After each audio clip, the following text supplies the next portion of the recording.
lazima kuwe na majibu. Mtu akitoweka tu kwamba hakuna linalojulikana kuhusu majaliwa yake, ukweli ni tatizo. Kwa hivyo naomba sana Mheshimiwa Waziri Mkuu, hili ni laki.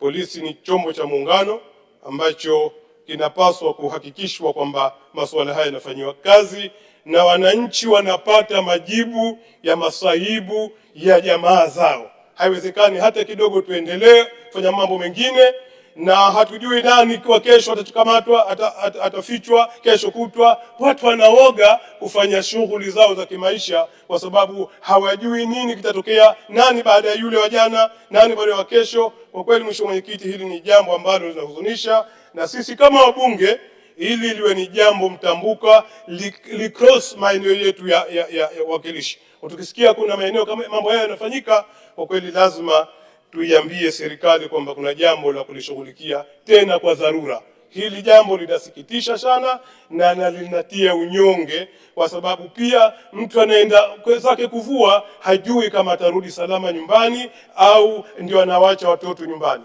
Mtu anaenda zake garage kufanya shughuli za ufundi hajui kama atarudi salama nyumbani. Sasa nadhani mimi, imani yangu na imani ya watu wengi, nina hakika Mama Samia hili halijui wala hajaliamrisha.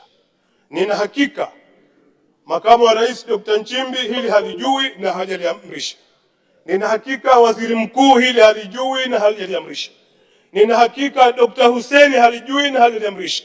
Lakini kuna watu katikati wanajaribu kumharibia mama. Sasa hatuwezi sisi kama wabunge kuliacha hili na watu wakaanza kumlaumu mama kwa mambo ambayo haki. Kwa hivyo kuna watu katikati hapo, nadhani kuna jambo la kulishughulikia. Kwa hivyo namuomba sana ndugu yangu Mheshimiwa Waziri Mkuu, hili swala alifuatilie, na ni vizuri tukapata kauli ya serikali kuhusiana na swala hili. Mheshimiwa Mwenyekiti, kama mtu anatuhumiwa na jambo lolote, serikali ina nafasi ya kumshughulikia, ya kumkamata, na kama amekuwa detained tukajua amekuwa detained wapi na kwa vipi na kwa muda gani. Lakini mtu kutoweka tu mwaka, miezi 6 hajulikani na hatujui hatima yake, kwa kweli hili jambo nahisi kwamba tulifanyia utaratibu wa kulishughulikia.